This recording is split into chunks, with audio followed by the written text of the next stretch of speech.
Vous dites qu'ils ont une façon de travailler qui est assez différente, Oui. qui peut être un tantinet stressante quand on est parent.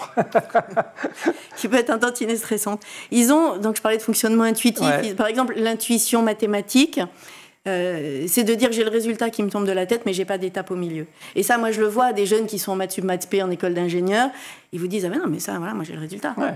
Mais Eux égale MC2, c'est bien connu. et puis au milieu, il n'y a rien. Alors, le prof de maths, Il dit, mais comment t'arrives à ce résultat? Comment t'as fait? T'as copié sur le voisin, je veux bien les étapes du milieu. Donc il y a ça pour les parents, s'ils disent, mais t'as copié, qu'est-ce que tu fais? Tu sais pas.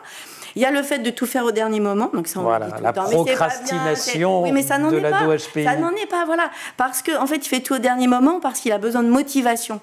Et l'échéance qu'on ne veut pas dépasser, c'est la motivation la plus facile à trouver. Et donc, il s'y met au dernier moment. Et les profs lui disent à tous les coups, ça aurait été mieux si tu avais commencé plus tôt. Ouais. Oui, mais ça, c'est pas vrai. Parce que ce qu'on sait en moyenne, c'est qu'un enfant neurotypique, puisque c'est des mots qu'on utilise maintenant, Ouais, neurotypique, neuroatypique. neuroatypique, a besoin de 8 à 10 répétitions pour retenir un concept, un enfant.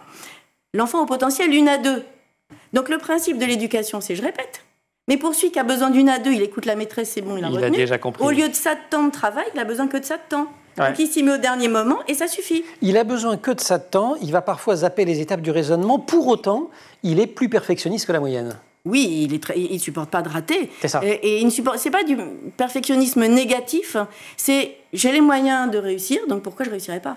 Vous invitez des gens à dîner, vous n'allez pas leur servir un rôti brûlé. Ça n'a pas de sens, vous n'allez pas le faire exprès. Alors, il y a des familles... Non, je plaisante. Ouais, il y en a. En thérapie aussi, c'est un exercice.